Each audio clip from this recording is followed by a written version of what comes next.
textbook. Start with Unit 4, Story of Little Fish. Page number 38. So, here is the story of Little Fish. उसके बारे में एक story है. तो basic में बता देती हूँ कि इस स्टोरी में क्या आता है कि एक छोटी सी प्यारी सी मछली है, राइट. तो उसे हर टाइम पे ऐसा ही लगता है कि मैं बड़ी होती तो कितना अच्छा होता, मैं छोटी हूँ इसलिए मैं कुछ नहीं कर पाती हूँ, मुझे भी बड़ा होना है, मुझे अभी छोटा नहीं रहना है, काश मैं बड़ी होती तो ऐसा होता वैसा होता. तो क्या होता और लास्ट में क्या आता है, राइट. तो वो हम अभी लर्न करेंगे.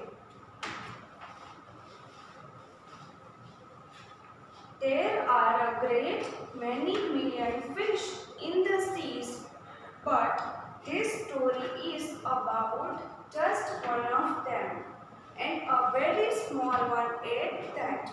तो वैसे तो क्या होता है सीज के अंदर ढेर सारी लाखों मिलियंस फिशेस होती है, बड़ी छोटी रंगीन कोई भी, राइट.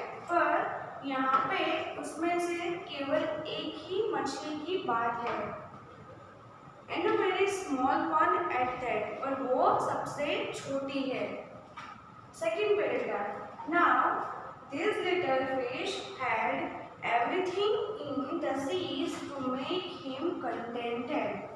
तो अभी जो ये प्यारी सी छोटी सी मछली जो है उसके पास रहने के लिए, खाने के लिए, मतलब उसको जो भी चाहिए था सब कुछ था उसके पास. But he was not happy. पर वो खुश नहीं थी. You will laugh when I was telling you why he was not. अभी मैं जो बोलूँगी तो रीज़न आपको पता चलेगा कि वो क्यों खुश नहीं है, तो आप हंस दोगे. He was unhappy because he was so very small. वो खुश नहीं थी. यहाँ पे he लिखा है, हम बात करेंगे मछली की, राइट. तो यहाँ पे स्टोरी है तो ही और शी कोई भी ले सकते हैं.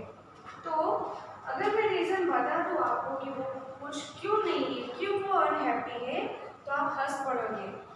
सो what is the reason? He was so very small. तो ये छोटी है, काफ़ी वो छोटा या फिर छोटी है, यही एक रीज़न है कि वो खुश नहीं है, राइट. सब कुछ है उसके पास सीज के अंदर, खाने के लिए, रहने के लिए, कोई भी जो चाहिए वो सब कुछ है, पर वो छोटी है, वही एक बड़ा सा प्रॉब्लम लगता है उसको. Third paragraph. Double inverted comma. It is very hard to be such a little mite of a fish. ये बहुत ही आसान बात नहीं है, लेकिन कैसी बात है, बहुत ही very hard. Such a little mite of fish. सबसे छोटा होना ये सबसे हार्ड बात है कि सब लोग ऐसा नहीं होता, पर कैसा मेरा कैसा है, मतलब कि ये फिश बता रही है कि सबसे छोटा होना ये बहुत ही आसान बात नहीं है. कैसी बात है, वेरी हार्ड, मतलब कि बहुत ही हार्ड बात है. He would say over and over again, मतलब कि यही बात वो रिपीटेड करती या फिर करता था. मछली जो है वो फिश जो है लिटिल फिश, वो अगेन एंड अगेन ऐसा बोलती रहती थी दैट छोटा होना आसान बात नहीं है, ये बहुत ही टफ है, बहुत ही हार्ड है. वो सबको ऐसा ही बता रही होती है. If I were only larger, how much happier I could be. तो नेक्स्ट उसने क्या बोला कि अगर मैं बड़ी या फिर बड़ा होता, राइट, तो ये कितनी अच्छी बात होती, सबसे दुनिया की बेस्टेस्ट खुशी होती मेरे लिए. And he said it so many times that I think he believed it. फिर क्या होता है कि वो ऐसा ही दिमाग में अपने फिक्स कर लिया था कि उसको यही सोचना था और यही बोलना था कि काश मैं बड़ा या फिर बड़ी मछली होती तो कितना आसान हो जाता, मुझे इतनी खुशी मिलती उसी बात से, राइट. फिर and he said it so many times that I think he believed it. मतलब कि वो उसके दिमाग में यही फिक्स हो गया था, वो यही मान रही थी कि ऐसा ही हो सकता है कि if you are big, right, तो आप काफी खुश रहोगे, right. Next paragraph. One day he was swimming along with the rest of his school and thinking, no doubt. How much more the larger fish had to be thankful for when suddenly, with no warning, they found themselves in the meshes of a great net. मैंने अभी तक सिर्फ ये paragraph को read किया है. Start with first line this paragraph की. One day, तो एक दिन क्या हुआ? He was swimming along with the rest of his school and thinking. तो रेस्ट ऑफ स्कूल मतलब कि फिश. तो फिश का जो ग्रुप होता है हमने वो कलेक्टिव नाउन में सीखा था, राइट? तो किसी भी पर्सन या फिर एनिमल्स उन सभी के ग्रुप्स होते हैं तो उनको पर्टिकुलर एक नाम दिया जाता है, राइट? तो उसको पर्टिकुलर एक नेम दिया जाता है, राइट? तो उसका नाम क्या है? फिशेस का जो ग्रुप होता है पूरा उसको हम बोलेंगे स्कूल, राइट? हमारा वाला स्कूल नहीं, आप जो पढ़ने आते हैं वो वाला स्कूल नहीं. कौन सा वाला? फिशेस का जो ग्रुप है उसको बोलते हैं स्कूल. तो एक दिन क्या हुआ था? One day he was swimming along with the rest of his school and thinking. तो एक दिन वो अपने स्कूल में सीख रहे थे पढ़ने के लिए स्विमिंग, राइट? मछलियाँ जो होती है वो स्विमिंग करती है, सीखती है, उनका भी कुछ टीचिंग की मेथड होती है, राइट? तो अपने ग्रुप्स के साथ वो स्विमिंग सीख रही थी. एंड थिंकिंग, फिर उसने कुछ सोचा, मतलब कि वो कुछ सोच रही थी. नो डाउट, नहीं कुछ नहीं हुआ. फिर क्या हुआ? How much more the larger fish had to be thankful for फिर वो सोच ही रही थी सीखते सीखते स्विमिंग को. सोच ही रही थी कि कितनी अच्छी बात होगी कि मेरे से जो बड़ी बड़ी मछलियाँ हैं वो कैसा सोच ही रही थी. ऐसा दिमाग में जो उसका फिक्स हो गया था कि नहीं ऐसा होता ऐसा होता, बड़ी होती तो ऐसा होता. वो सोच ही रही थी कि क्या हुआ? When suddenly with no warning they found themselves in the meshes of a great net. तो क्या हुआ? अचानक से वो अभी ऐसा सोच ही रही थी सीखते सीखते, तो क्या हुआ? अचानक से बड़ा सा झाग उसके आगे आ गया और सारी जो मछलियाँ हैं उसके अंदर फंस गई. विथ नो वार्निंग, मतलब कि ऐसे पहले से उनको पता भी नहीं था कि कोई आने वाला है, हमारे पर मुसीबत आने वाली है. डायरेक्टली क्या हो गया? Meshes of the great net, और उसमें वो फंस गई सारी मछलियाँ. Next paragraph. There was much floundering and splashing as the net was drawn up out of the water into sunlight, and just as its hull was being emptied into the pot. Last paragraph देखिए, page number 30 का इसी page में first line है. There was much floundering and splashing. इसका मतलब क्या है? फ्लाउंडरिंग का मतलब तो मैंने यहाँ पे मीनिंग्स लिखे हैं. फ्लाउंडरिंग का मतलब है लड़खड़ाना, मैसेज का मतलब है जाल, और देन आफ्टर है स्प्लैशिंग. स्प्लैशिंग का मतलब है छिड़कना, मतलब कि उसमें से बाहर निकलने के लिए कोशिश कर रही थी. तो वहाँ पे क्या हुआ कि देयर वाज मच फ्लाउंडरिंग. तो वहाँ पे सारी जो मछलियाँ हैं ना वो लड़खड़ाती हुई, मतलब कि जाल में से निकलने की ट्राई कर रही थी सारी मछलियाँ. Net was drawn up out of the water into sunlight. फिर क्या होता था कि वाटर जो होता था उसमें सनलाइट भी गिर के, सूरज की किरणें जो होती है वो पानी में ऐसे जाती है तो हमें दिखाई देता है, right? Up out of the water to the sunlight, and just as its hull was being emptied into the boat. फिर बोट, तो बोट में से कोई आदमी, कोई तो होगा ना जिसने जाल बिछाया होगा, तो उसने क्या किया? नेट को बिछा के सारी मछलियों को पकड़ने की पूरी कोशिश की और मछलियाँ फंस भी गई. फिर उनमें से कुछ मछलियों ने क्या किया? उसको दिमाग लगा के उसको निकलने की वहाँ से ट्राई की, राइट? फिर उनको वहाँ एक सूरज की किरणें दिखाई पड़ी जिसमें एक बोट में होल था. तो उन लोगों ने वो देखा जहाँ पे सनलाइट आ रही थी और बोट में एक होल भी था छोटा सा, राइट? उसने उन लोगों ने उसको देखा, मतलब कि यहाँ से हम निकल सकते हैं पर निकल नहीं पाए.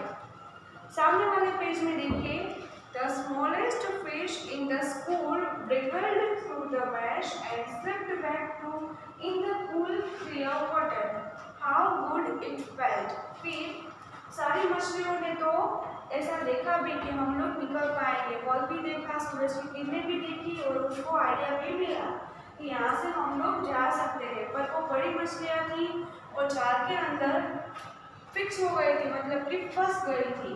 तो फिर छोटी वाली जो मछली है, सबसे जिस स्टोरी की बात है, वो इन द स्कूल ब्रिकल, राइट, अपने ग्रुप में से सबसे छोटी थी। ब्रिकल, देखो यहाँ पे लिखा है ब्रिकल मतलब कि छुटकारा। तो उसने आइडिया लगाया और through the mash and slipped back through in the cool clear water. तो वो तो छोटी सी थी, तो वो नेट में से निकल सकती थी, राइट। उसने भी ये देखा था कि वहाँ पे होल है, वहाँ पे मैं जा सकती हूँ, राइट। तो सारी मछलियाँ तो बड़ी थी, इसलिए वो तो जा नहीं पाएगी। छोटी वाली जो थी वो नेट में से निकल गई और काफी खुश हो गई क्योंकि उसको छुटकारा मिल गया था। ब्रिकल यानी कि छुटकारा, वहाँ से उसको आज़ादी मिल गई। और क्या किया, slipped back into the cool clear water.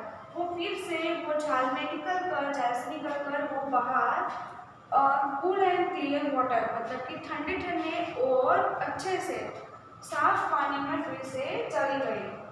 How good it felt, फिर उसको कितना सारा अच्छा लगा होगा, राइट। लास्ट पैराग्राफ देखिए, he swam here and there and everywhere. फिर वो यहाँ पे स्विमिंग कर रही होती है, वहाँ भी कर रही होती है। स्विमिंग का क्या लिखा है, स्वम। He swam here and there and everywhere। फिर वो यहाँ पे भी स्विमिंग करती है, वहाँ पे भी स्विमिंग करती है और चारों ओर वो स्विमिंग करती रहती है। And some of the fish who knew him well all the rest of his life, मतलब कि अभी तक की उसकी जितनी भी दोस्त थी, बाकी की मछलियाँ जिसके ग्रुप में जिसको वो जानती थी, as well the rest of his life, except that never again heard him say that he wished to be everything or anything but a little fish। फिर क्या होता था, पहले वो स्टार्टिंग में सबको ऐसा ही बोलती रहती थी कि मुझे बड़ा होना है, अगर मैं बड़ी होती तो कितना अच्छा होता, मैं और खुश होती, राइट। पर अभी जाल से निकल के वापस आ गई और उसको काफ़ी अच्छा लगा। तो जो भी उसको जानते थे वो ऐसा उसको बोलने लगे कि नहीं, मैं सब कुछ बनना चाहती हूँ पर मुझे लिटिल फिश ही रहना है, अभी मुझे बड़ा नहीं होना है। तो उसने क्या बोला, and some of the fish who knew him very well all the rest of his life say, क्या बोला, they never again heard him say that he wished to be anything but a little fish। उसे कुछ भी बनना है पर little fish ही रहना है, राइट।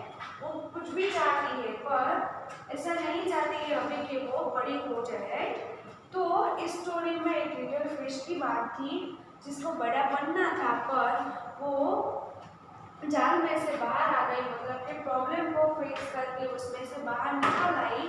फिर उसको एक वो एहसास हुआ कि नहीं, मैं जैसी भी हूँ मैं अच्छी हूँ और मैं बाहर निकल आई, राइट। अभी उसको कुछ भी बनना था पर लिटिल फिश ही रहना था, उसे कुछ भी चाहिए था पर उसको क्या रहना है, लिटिल फिश ही रहना है। So what is the moral of this story. इस स्टोरी में से हमें सीखने को क्या मिला कि ऐसा ज़रूरी नहीं है, राइट। मोरल क्या है स्टोरी का कि हमें ऐसा लगता है कभी कभी, क्या लगता है कि काश मैं इसके जैसा होता तो, काश मेरे पास ये होता तो, काश मैं उसके जैसी दिखती तो, काश मेरे पास भी ये टैलेंट होता तो। पर नहीं, ऐसी बात नहीं है। हमें हमारे गॉड ने बनाया है, राइट। तो सब में अलग अलग क्वालिटीज़ होती है, राइट। कुछ गा सकते हैं, कोई डांस कर सकता है, कोई पढ़ने में होशियार होता है, राइट। कोई इतना सारा इंटेलिजेंट होता है, कोई स्पोर्ट में एक्सपर्ट होता है, राइट। तो सबके अलग अलग टैलेंट है, सबका अलग अलग देखने का नज़रिया, थिंक, सब लोग अलग अलग सोचते हैं, लिखते हैं, बोलते हैं, राइट। सबकी अलग अलग पर्सनालिटी होती है और सब में कुछ ना कुछ तो टैलेंट होता ही है, राइट। तो हमें उस टैलेंट को परखना है और यूज़ करना है और लाइफ में आगे बढ़ना है, राइट। कभी भी कंप्लेन होती है हमें कि हमारे पास ये नहीं है, हमारे पास वो नहीं है, तो ऐसी बात नहीं है। आपका टैलेंट, आपकी जो पर्सनालिटी है, आपका अंदर का जो छुपा हुआ जो आपने अभी तक परखा नहीं है तो उसको जानो, पहचानो और उसका यूज करो सही जगह पे, right? So students, you have to learn this story and write down these meanings in your notebook because यहाँ पे जो वर्ड्स है नए हैं, जैसे कि फ्राउंड्री मतलब कि लड़खड़ाना, मैशेस यानी कि झाल और यानी कि लैंडिंग कैरेज मतलब कि बहुत सारा उसमें होता है। कंटेंटेड मतलब कि संतुष्ट, उसको सेटिस्फाइंग हो गया। स्प्लैशिंग यानी कि छिड़कना, एम्प्टी यानी कि खाली, ब्रिगेड यानी कि छुटकारा और वार्निंग यानी कि चेतावनी। तो ये जो वर्ड्स मीनिंग्स है वो आपको अपनी नोटबुक में एक या फिर 2 बार लिखने हैं और लर्न करने हैं। देन आफ्टर स्टोरी को लर्न करके आपको एक बार रीड करनी है टेक्स्ट बुक में से। Okay, so students, thank you, have a nice day.